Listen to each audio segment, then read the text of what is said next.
छोरीको बिहा नि पक्का भयो, ढुक्क भयो होला नि त अब तिमीलाई। छोरी बोलाऊ।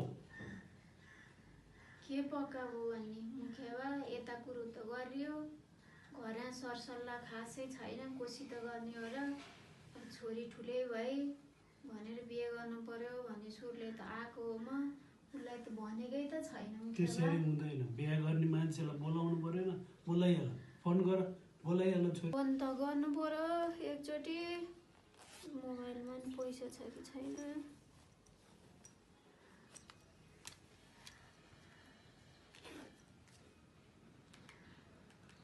हेलो प्याकुली, तँ घरै छस्? काठमाडौँ आउन पर्ने भयो नानी। भोलि यसो पल्ला घरे ठुल्दाइसँग गाडी भाडा मागेर काठमाडौँ आइज त नानी। त्यति भन्नलाई फोन गरेको नानी। पैसा छैन, मोबाइलमा पैसा छैन भनेर कराउन थालिसके। फोन राखेँ मैले अहिले। बिहाको टुङ्गो लागिसक्यो। छोरीलाई अहिलेसम्म तिमीले चाहिँ बल्ल फोन गर्दैछ छोरी।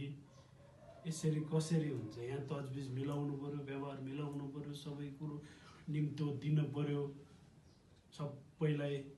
काठमाडौँमा बिहा गर्ने भनेपछि सबै तर्तिब मिलाउनु पर्यो। त्यति सहिलो छ?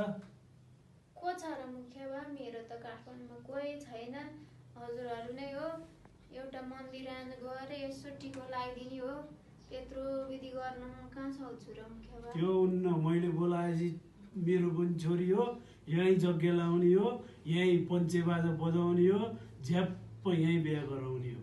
ऋण तिर्न पर्छ मुखिया बा। मैले सकेसम्म थोरै खर्चमा यसो टिको लगाएर पठाइदिने हो मुखिया बा। मैले भनिसकेँ त, मेरो नि छोरी हो, तलमाथि हिसाब मिलाउँला। कहिले हिँड्नै छैन एक्लै। आइज त भने पिर परिरह, कहाँ आइपुगी, खाइ कि खाइन, कसरी आइपुग्ली त खै। अब त यत्रो 2-3 बन्न लागिसक्यो, अब आइपुग्न त पर्ने हो। पढेको मान्छे भने पढेकै हो, आफू साथी नभए आउन सकिन। ऊ त यहाँको ठामको नाम भनेर आइपुगिन्छ। आइपुगिस् नानी? ल आमा, म त आइपुगेँ। तिमी सन्चै छौ नि? सन्चै छु, अघिदेखि बाटो हेरेको। आइपुगिस् बल्ल, ढुक्क भयो बल्ल। मुखिया बा नि आइहुनु भयो रहेछ। नमस्कार मुखिया बा। नमस्कार नानी, नमस्कार। ल आइपुग्यो, सजिलेरी नै आइपुग्यो। ल चाँडै नै आइपुगेछु, बस। झोला नि यतै राख्नु पर्यो। हाम्री आमा थाहै नपाई काठमाडौँ आइन् मुखिया बा। फेरि मलाई नि बोलाइन्, के कुरो परेर होला? ल आमा जस्तो दुर्पण रहेछ, आइपुग्यो। आइपुग्यो मुखिया बा। ल आमाले बोलाएपछि आउनै पर्यो नि। पर्यो। अब बिस्तारै गफ गरौँला, बिस्तारै कपडा सपडा खोला, हात मुख धौ। साँच्चै त्यस्तो के परेछ हाम्री आमालाई? कुरो बुझ्दिनन्, बोले गर्छन् खालि। गरौँला बिस्तारै, लुगा सुगा फेर, हात मुख धौ। माथि खाजा साजा बनाहान् कि मुखिनी आमाले, यसो खाजा साजा खाऊ। मेरो त पढाइ बिरिन्छ मुखिया बा। मैले लुगा सुगा फेर्ने केही ल्याएन, एक जोर लाएर आओ। के कुरो हो भनेर आ मात्रै, म त गइहाल्यो। पढ्न पर्यो नि, पढाइ छोडेर कहाँ हिँड्ने? ल गफ गरौँला। ल कुरो के भने नानी, अब आमा आए, रोइ यहाँ भलल्ल रोइ। अब हुर्किएको नानी, बिहा गर्नु पर्यो मुखिया बा। लो यसो व्यवस्था गर्नु पर्यो भनिन्।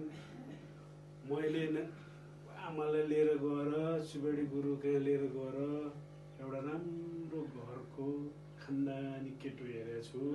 लो मुखिया बा, लो हाम्रो आमा त बाउलाई चिन्क्या रे त। म त यस्तो कुरो त सुनेकै थिइनँ त। नसुने, अहिले सुन्यो। यिनको त बुद्धि नै होइन क्या, 1% नि बुद्धि नै नभएर दुःख पाकिनु, त्यस्तो दुःख पाइछन्। अब मलाई त्यही धकल्न खोजेको छन्। अब म अहिले बिहा गर्छु त मुखिया बा? बिहा त गर्नु पर्यो नि त। म त त्यस्तो भावमा आउँदै थिइनँ। हुर्किया बढिया मान्छे बिहा गर्नु पर्यो नानी। तपाईँ सहरमा बस्या बुझ्या मान्छेले नि त्यस्तो, आमाले त त्यस्तो कुरो गरिन्। तपाईँ नि त्यस्तो कुरो गरिन्। म त पढ्ने हो नि मुखिया बा।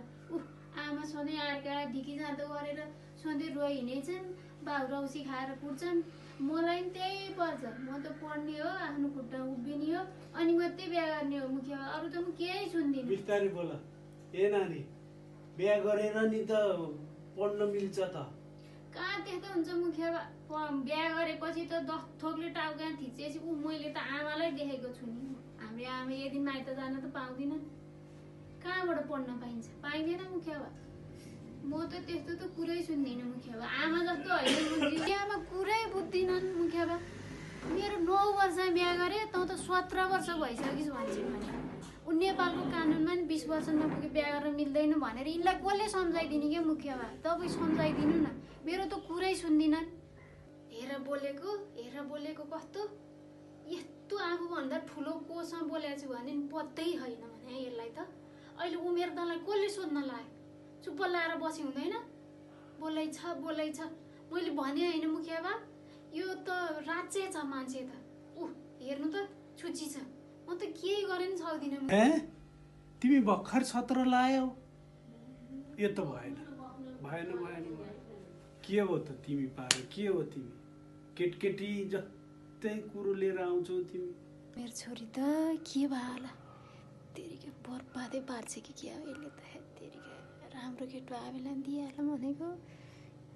मुखिया बाले कुरो बुझ्नुभयो कि बुझ्नु भएन? घरि 16 भइस भने, घरि 17 भइस भने, मेरो 9 वर्षमा गऱ्यो भने, जे भने देख्यौ नेपालको कानुन कस्तो छ। मैले भने त कहिल्यै पत्याउँदिनौ तिमी। मुखियाले बाले कति कुरो बुझ्नु भयो। मलाई त बल्ल आनन्द भयो मुखिया बा हटाएर। फाइदा भयो मुखिया बा, हजुर त मेरो भगवानै हुनुभयो मुखिया बा।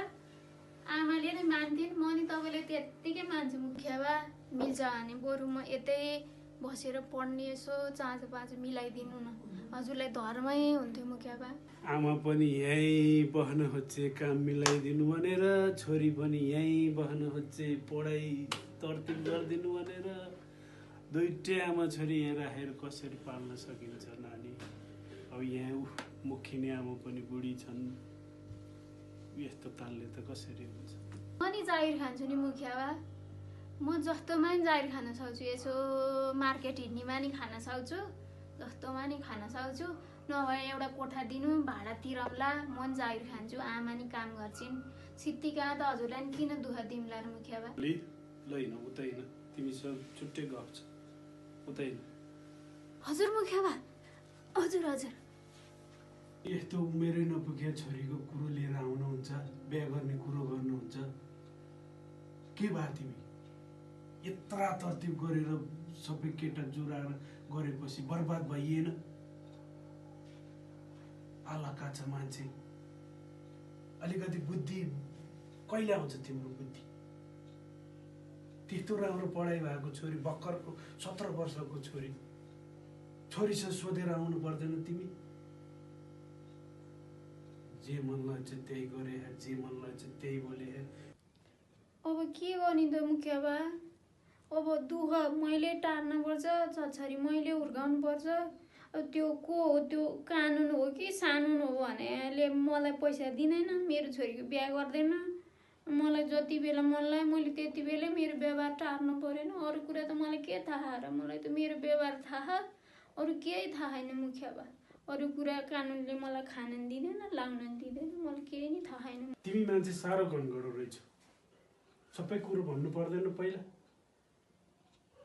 कानुन मान्दिन अरे, कानुन नमानेर हुन्छ? लर कोत दिन्छन् तिमीलाई? बत्ता जान्ने न।